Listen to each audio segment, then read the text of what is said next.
창세기 22장 1절부터 14절 말씀을 가지고 영원한 소망을 붙드는 믿음이라는 제목으로 여러분들과 함께 하나님의 말씀의 은혜를 나누도록 하겠습니다. 여러분, 이스라엘 백성들에게 있어서 빼놓지 않고 구약의 가장 큰 사건 중에 하나가 무엇인가 하면 바로 출애굽 사건입니다. 이 출애굽, 애굽에서 종살이 한 후에 그들이 애굽을 탈출하게 된 사건이죠. 그리고 나서 그들이 가게 된 땅이 어디인가 하면 약속의 땅 가나안 땅입니다. 바로 지금 아브라함이 있는 그곳이죠. 하나님께서는 말씀하시고 약속하신 그 땅으로 들어가도록 그들을 인도해내는 이야기가 여러분 출애굽기와 여호수아서 말씀에 여러분 기록되어져 있죠.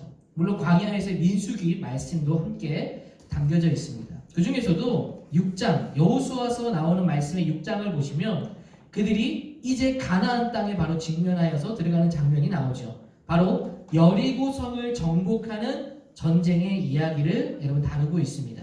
오늘 그 전쟁의 이야기를 좀 잠깐 살펴보려고 하는데요. 이 전쟁은 여러분 다른 민족들이 영토를 확장하고 뭔가 자기의 나라를 강성하게 하기 위해서 벌이는 정복 전쟁과는 여러분 구별되는 거룩한 전쟁입니다.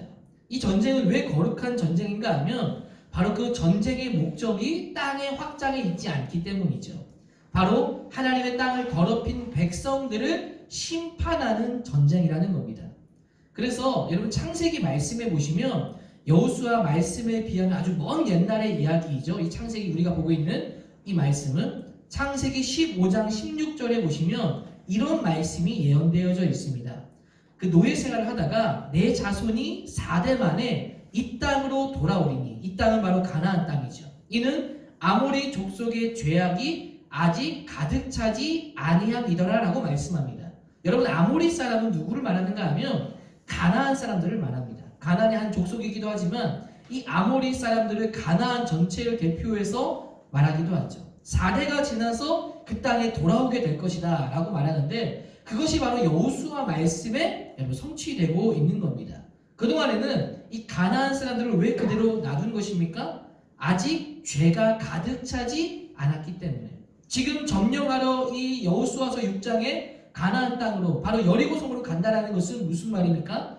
그들의 죄가 가득 찼기 때문에 하나님은 그 일을 심판하기 위해서 그들을 여러분 보내셨다라는 겁니다. 즉, 이 창세기 말씀을 따라서 이 노예 생활을 하다가 애굽에서 나와 4대 만에 다시 가나안 땅에 돌아오게 될 것이다. 그래서 하나님은 여리고성을 함락하고 여러분 정복할 때 남자와 여자뿐만 아니라 노인과 아이들도 함께 진멸하라라고 말씀합니다.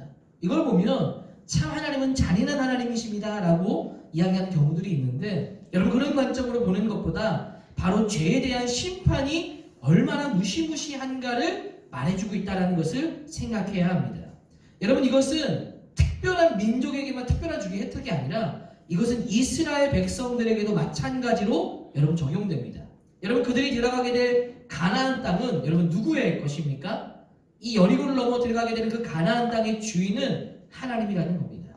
바로 그 땅의 주인이 하나님이라는 것이죠. 그러니까 하나님의 땅에서 하나님께서 하나님이 원하는 대로 삶을 살아야 되는데 그렇게 살지 못할 경우에는 심판하시고 그 땅에서 내어 쫓김을 당하게 됩니다. 그런데 이 가나안 땅에 들어간 이스라엘 백성들도 어떻습니까?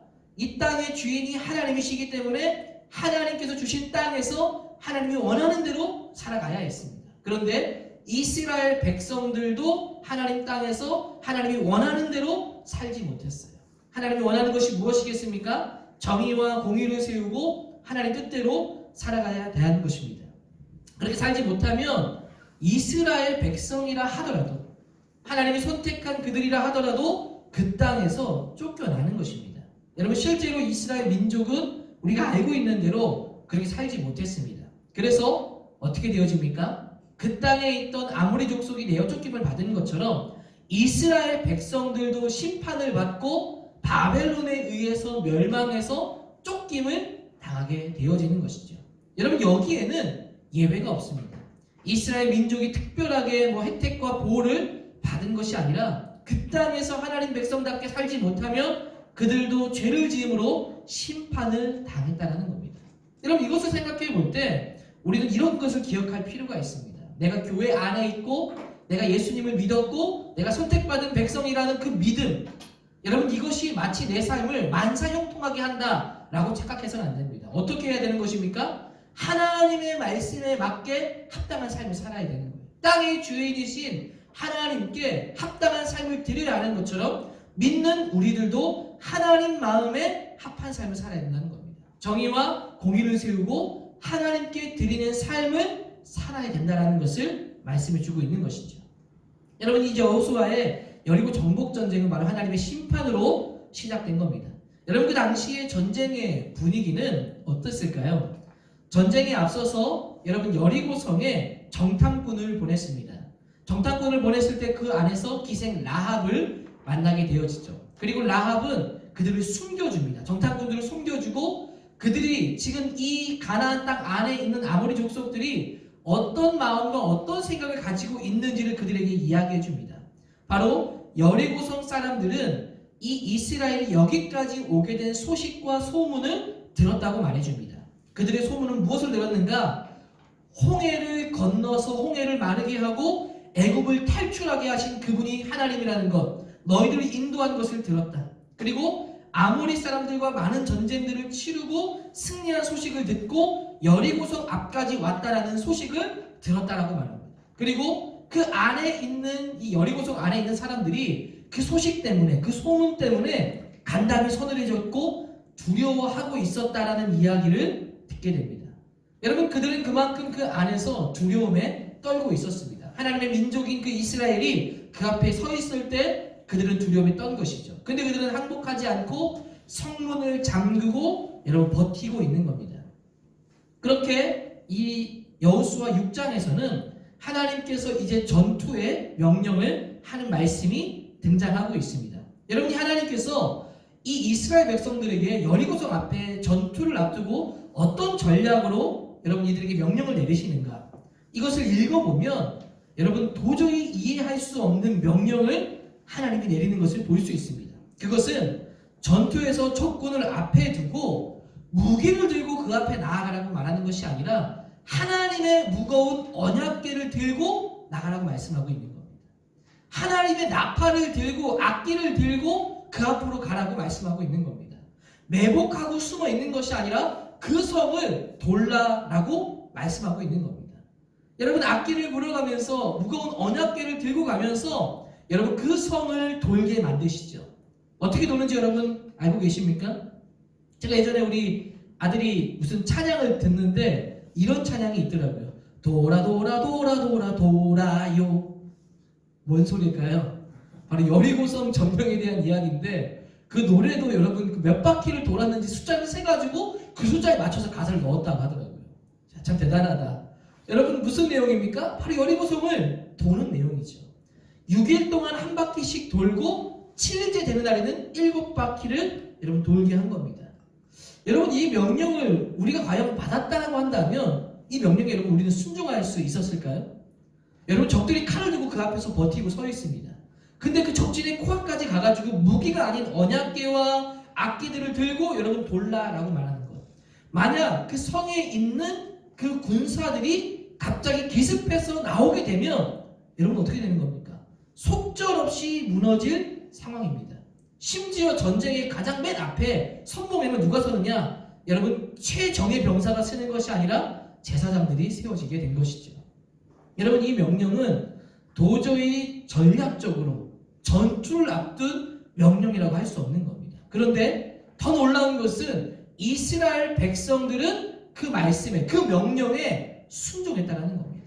여러분 어떻게 순종할 수 있었을까요?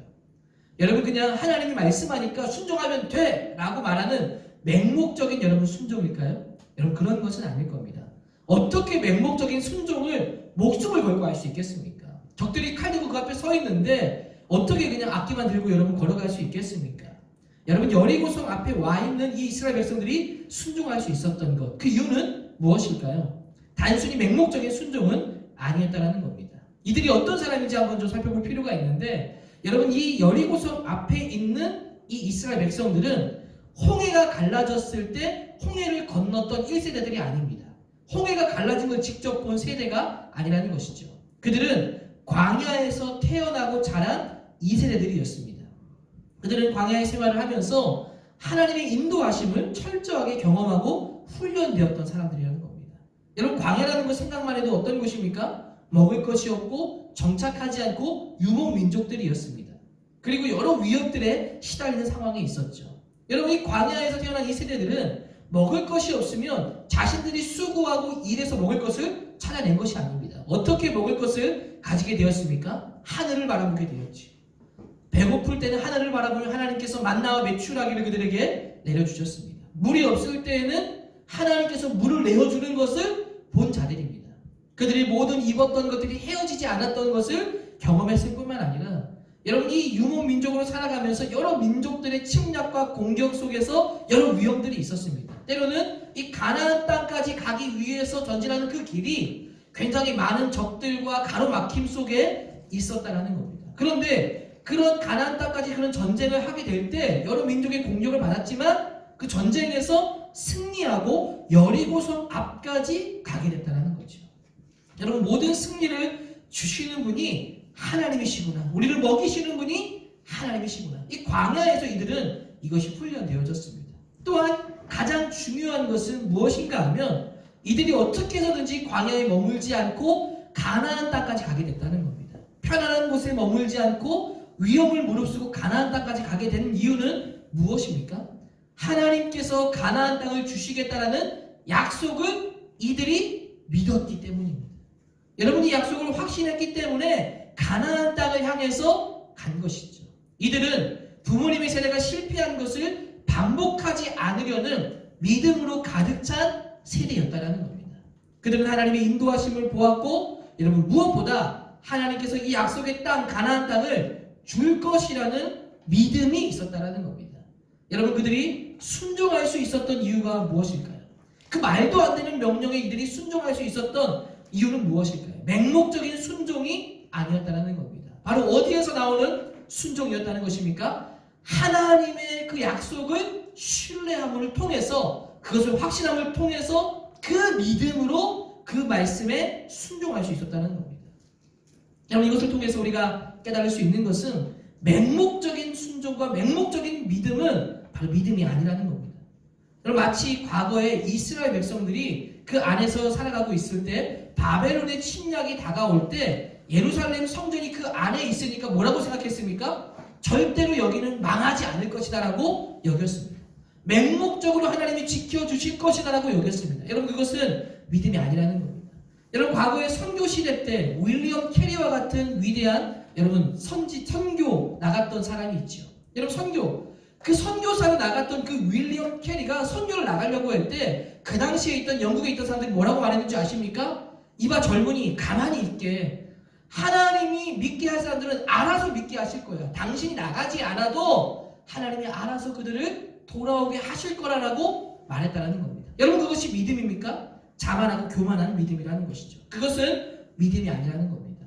예수님을 믿으면 다 잘되고 복받을 것이다 라고 하는 것도 믿음이 아니라는 것이죠. 여러분, 중요한 것이 무엇입니까? 무엇을 믿는가라는 겁니다. 여러분, 무엇을 믿고 이들이 나아갔던 것입니까? 하나님의 약속을 믿고 가나안 땅으로 가게 되었다는 겁니다. 그 약속을 철저히 신뢰하는 믿음이 있었기 때문에 그 말도 안 되는 명령에 순종하고 그 가나안 땅을 점령할 수 있었던 겁니다. 여러분, 그만큼 무엇을 믿는가가 중요합니다.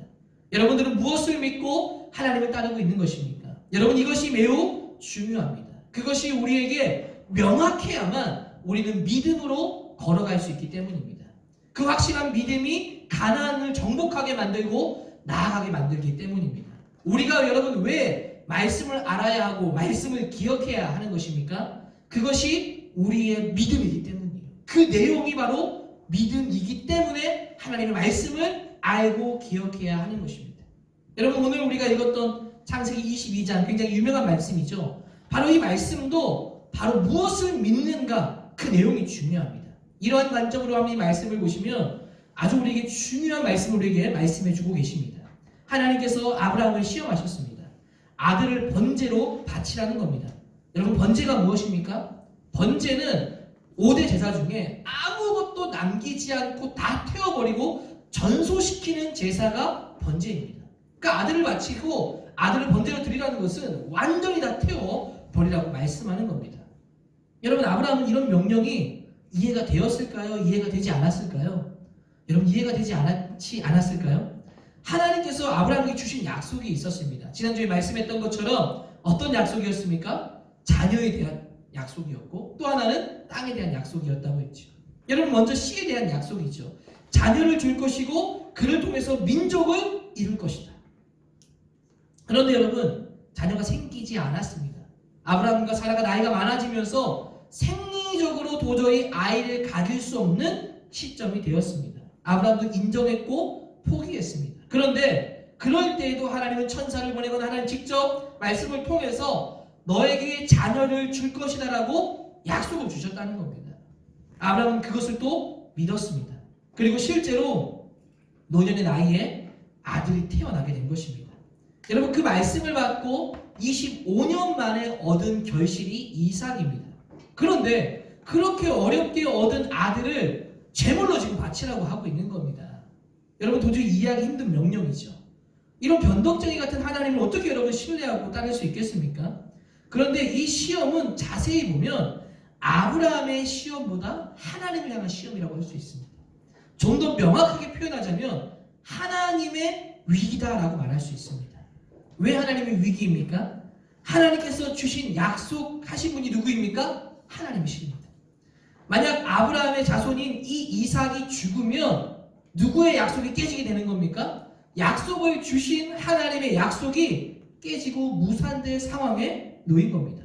아니, 하나님이 약속을 지키시는 분인데 약속을 지키지 않을 상황 가운데 오게 된 것이죠. 그래서 여기서 중요한 질문은 하나님께서 자신이 하신 약속을 지킬 수 있느냐 없느냐, 이것이 사실은 본질적인 문제입니다. 여러분, 아브라함이 하나님의 명령을 받고 어떻게 반응합니까? 본문의 말씀을 보시면 아침 일찍 집을 나섰다라고 말씀합니다. 여러분, 이것은 그가 아들을 바치는 결정이 막 망설이거나 애매하게 있거나 그러지 않았다는 거예요. 신속하게 이루어졌음을 알 수 있습니다. 하나님께서 명령하신 장소는 모리아 땅의 한 산이었습니다. 역대하 3장 1절을 보시면 이 모리아 산에 예루살렘 성전이 세워졌다고 말합니다. 이 브엘세바에서 모리아까지 거리가 상당했는데 그곳까지 사흘 만에 간 것입니다. 그러니까 아브라함은 이곳에 신속하게 갔고 아침 일찍 갔다는 것을 통해서 하나님의 이 이해할 수 없는 명령에 신속하게 순종했다는 것을 볼 수 있습니다. 지체하지 않았다는 겁니다. 여러분, 아브라함은 어떻게 이런 명령에 신속하게 순종할 수 있었을까요? 앞서 이야기한 것처럼 맹목적인 순종이었을까요? 그냥 하나님 말씀하시면 자녀고 뭐고 다 맞춰야 돼 라는 그런 마음으로 여러분 순종하는 것일까요? 여러분, 그런 것이 아닙니다. 아브라함도 믿음의 확신이 있었습니다. 어떤 믿음의 확신이었을까요? 그것은 아들을 바쳐도 아들과 함께 돌아올 게 될 것이라는 믿음이었습니다. 여러분, 이게 무슨 말일까요? 아들이 죽어도 아들이 다시 살 수 있을 것이라는 부활의 신앙의 믿음이 아브라함에게 있었다는 겁니다. 여러분, 5절 말씀을 보시면 이 산 입구에서 종들에게 이렇게 말하죠.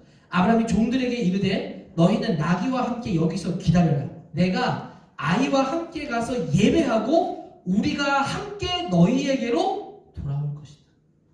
함께 갔다가 둘이서 함께 돌아올 것이다 라고 말하고 있는 겁니다. 아브라함은 바로 어떤 마음으로 이 아들을 드린 것입니까? 이 아들이 올라가서 그 번제로 드려 죽게 되더라도 다시 살아날 것을 믿었다는 겁니다. 함께 돌아올 것을 믿었다는 겁니다. 히브리서 11장 17절부터 19절 말씀을 보시면 이런 말씀이 있죠. 믿음장이죠. 아브라함은 시험을 받을 때에 믿음으로 이삭을 드렸으니 그는 약속들을 받은 자로 돼 그 외아들을 드렸느니라.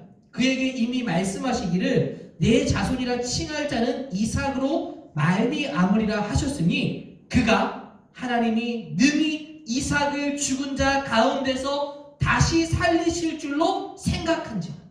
비유컨대 그를 죽은 자 가운데서 도로 받은 것이니라. 아멘. 여러분, 너무나 놀라운 말씀 아닙니까? 이 히브리서가 이 아브라함이 바친 그 순종을 해설하는데 이렇게 말하고 있는 겁니다. 이삭을 죽은 자 가운데서 다시 살리실 줄로 생각한지라. 그것을 믿었는지라. 여러분, 이 부활의 신앙의 믿음을 가진 이 아브라함이 이 이삭을 아들로 번제로 드릴 수 있었다는 겁니다. 말도 안 되는 그 명령에 순종할 수 있었던 것은 바로 하나님이 다시 살리실 것이라는 부활의 신앙의 믿음, 이것이 이 일을 가능하게 만들었다는 겁니다. 여러분, 아브라함의 믿음은 맹목적인 믿음이 아니었습니다. 하나님이 알아서 하시겠지라는 믿음이 아니었습니다. 그가 순종할 수 있었던 것은 죽은 자도 다시 살리실 것이라는 하나님을 향한 믿음이었습니다. 그 믿음이 그를 대단한 순종으로 여러분 이끈 것입니다. 여러분, 무엇을 보여주고 있습니까? 무엇을 믿고 있는가가 중요하다는 겁니다. 여러분들은 무엇을 믿고 있습니까? 하나님 믿는 사람은 하나님 믿지 않는 사람보다 내가 더 뛰어나게 되고 내가 더 삶이 잘 될 거라고 여러분 이런 막연한 믿음을 갖고 살고 있지는 않습니까? 내가 하나님께만 있으면, 내가 예배 잘 드리고 있으면 내 삶은 잘 될 것이라고 하는 미신적인 믿음으로 믿음을 유지하고 있지는 않습니까? 내가 오늘 예배 빠지지 않았으니까 내 삶은 잘 될 것이라고 생각하면서 여러분 그런 믿음으로 신앙생활을 하고 있는 것은 아닙니까? 여러분, 그런 것은 믿음이 아닙니다. 믿음의 내용이 없는 것은, 맹목적인 믿음은 믿음이 아니라는 겁니다. 내용이 없는 믿음은 여러분 결국 다 목표가 세상을 향하고 다 내 복으로 향하게 되어져 있습니다. 다 내 중심으로 이루어집니다. 그래서 내 삶이 조금만 잘 되면 내 믿음이 좋아서 잘 된 거라고 생각하는 겁니다. 다 내 중심, 내 마음으로 해설하고 내 마음으로 믿음을 판단하는 것이죠. 그런데 여러분, 중요한 것은 무엇입니까? 믿음은 눈에 보이는 세상을 목표로 하지 않는다는 겁니다. 내 삶의 부귀 영화를 누리게 할 것이라는 것이 믿음이 아니라는 겁니다. 믿음은 여러분 보이는 현세적인 것이 아니라 영원한 세계에 초점이 맞춰져 있음을 기억해야 합니다. 여러분, 우리가 믿는 것은 내 삶이 잘 될 것이라는 것이 아니라 영원에 대한 믿음의 소망이라는 겁니다. 믿음은 영원한 것을 바라보기 때문에 오히려 현실을 이기게 되는 것이죠. 아브라함이 부활 신앙을 바라보았기 때문에 그러한 말도 안 되는 순종을 할 수 있었던 것입니다. 우리가 영원한 믿음을 그것을 소유하게 될 때 이 땅의 삶을 이기고 넉넉하게 능력을 얻고 살아갈 수 있다는 겁니다. 히브리서 11장 말씀을 보시면 믿음의 선조들이 나옵니다. 거기에 등장하는 사람들을 보면 하나같이나 어려운 환경 속에 있었습니다. 그들은 어떻게 여러분 믿음으로 승리했는가를 보여주는데 그 11장 말씀에 나와져 있죠. 여러분, 그 믿음의 선조들은 하나같이 어떻게 살아갔던 삶입니까? 결정적인 순간에 자기의 욕심을 따라 결정한 것이 아니라 믿음을 따라서 결정했던 사람들이라는 겁니다. 그들이 가졌던 믿음이 무엇입니까? 바로 영원한 소망, 하늘 소망을 가지고 그것을 붙잡고 그것을 믿음을 가지고 결정했다는 겁니다. 여러분, 결국 무엇입니까? 우리가 알고 있는 지식과 경험과 어떤 사람들의 도움으로 우리의 삶의 문제가 해결되는 것이 아니라 믿음으로 우리의 방향을 결정하게 될 때 우리의 삶이 하나님의 인도하심 따라 갈 수 있다는 겁니다. 우리에게 믿음이 없으면 결국 어떤 결정도 할 수 없는 것입니다. 여러분들의 믿음은 무엇입니까? 여러분들은 정말 부활하신 예수님을 믿는 믿음 가운데 있습니까? 여러분, 예수님의 부활처럼 우리도 사망 권세를 깨고 다시 우리도 부활하게 될 것을 여러분들은 믿으십니까? 여러분, 이런 믿음이 우리에게 있어야 됩니다. 100% 그것을 신뢰하느냐, 애매하게 신앙으로 출발하면 여러분 그것은 믿음이 될 수 없습니다.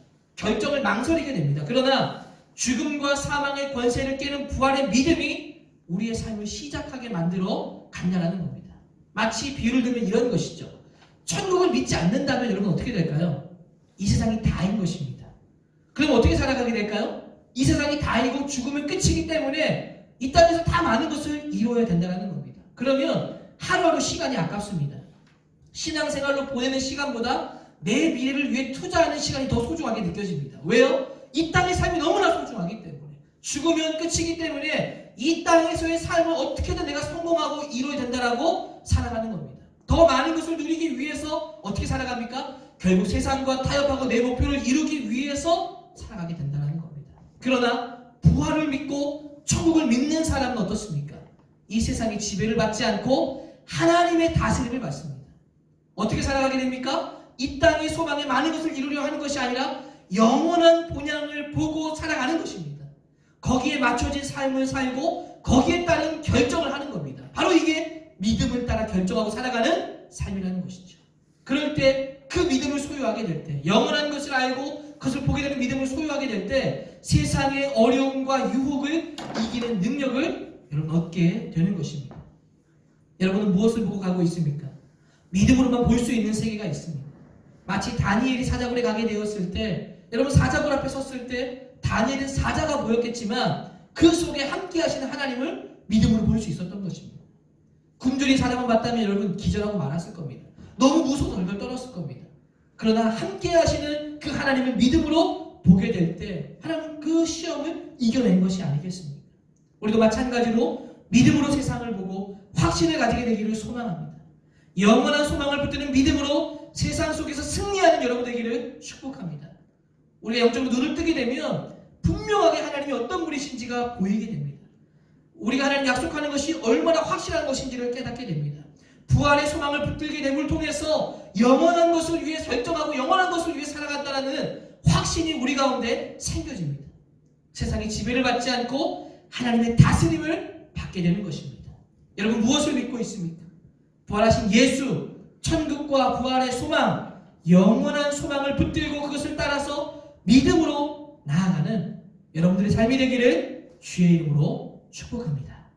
아멘. 우리 같이 한번 말씀을 기억하면서 함께 하나님 앞에 여러분 기도하면 좋겠습니다.